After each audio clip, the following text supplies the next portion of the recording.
Hello दोस्तों, एक किसान ने अपने अपने परिश्रम से बहुत सारा पैसा कमाया, बहुत सारी जमीनें खरीदी, गाय भैंस और बहुत सी चीजें खरीदी।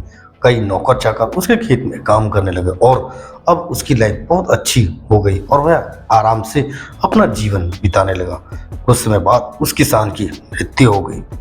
अब सारी जिम्मेदारी उसके बेटे पे आ गई, पर उसका बेटा बहुत ही आलसी था। वह कभी भी परिश्रम करना, मेहनत करना बिल्कुल भी नहीं चाहता था और ना ही इसको कभी भी समझ पाया। बस यही सोचता कि पिता ने तो बस सब कुछ कर ही रखा है, नौकर खेतों में काम करते हैं, अनाज घर पहुंच जाता है, तो मुझे कुछ करने की क्या जरूरत है। और काफी समय तक ऐसा ही चलता रहा और फिर धीरे धीरे उसे नुकसान होने लगा। खेतों से अनाज कम होने लग गए, गाय भैंस के दूध भी उसे मुनाफा नहीं देने लगे। अब वो लड़का थोड़ा परेशान होने लगा कि ऐसा ही चलता रहा तो कुछ समय बाद तो खाने पीने के भी वांदे हो जाएंगे, काफी दिक्कतें आने लगेगी। एक दिन उसके घर उसके पिताजी के दोस्त आए। उन्हें पहले से ही पता था कि लड़के के बारे में कि वह एक नंबर का कामचोर और आलसी है, उसे समझाने का कोई फायदा नहीं है।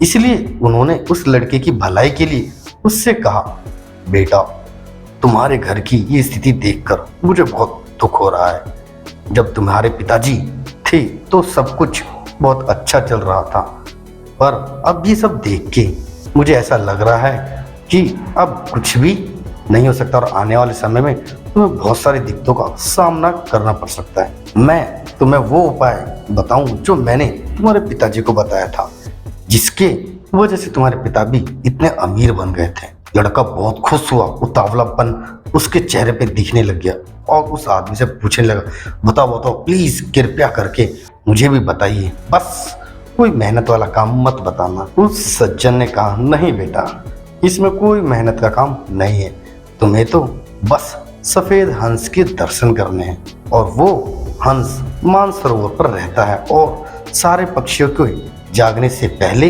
यहाँ आता है और शाम होने से पहले ही वो चला जाता है। बस दिक्कत एक ही है कि हमें नहीं पता कि वह कब आता है और कब जाता है।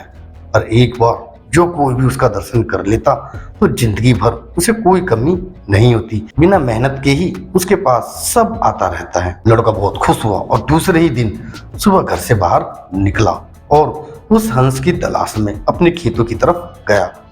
वहां उसने देखा कि एक आदमी उसके खेतों से अनाज चुरा रहा था। खेत के मालिक को देख के लोग शर्मिंदा हुए और माफी मांगने लगे और वो अनाज चोरी नहीं कर पाए। खेत से वापस लौटते समय अपने गौशाला में गया।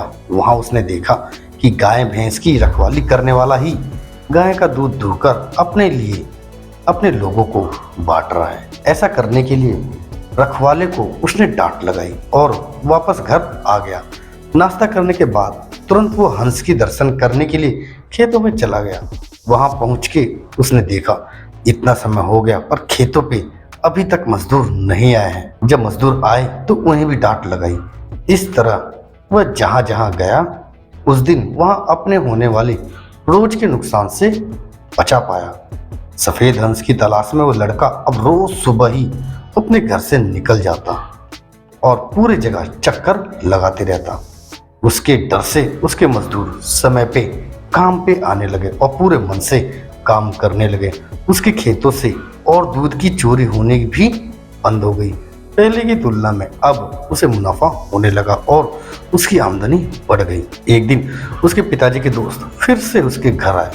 उन्हें देख के लड़के ने बोला कि सफेद हंस तो अभी तक नहीं दिखा मुझे, पर उसकी खोज में ही मैं जब से लगा हुआ हूँ तब से ही मुझे बहुत लाभ होने लगा है। पता नहीं वो जिस दिन दिख जाएगा उस दिन कितना लाभ होगा, कितना फायदा होगा।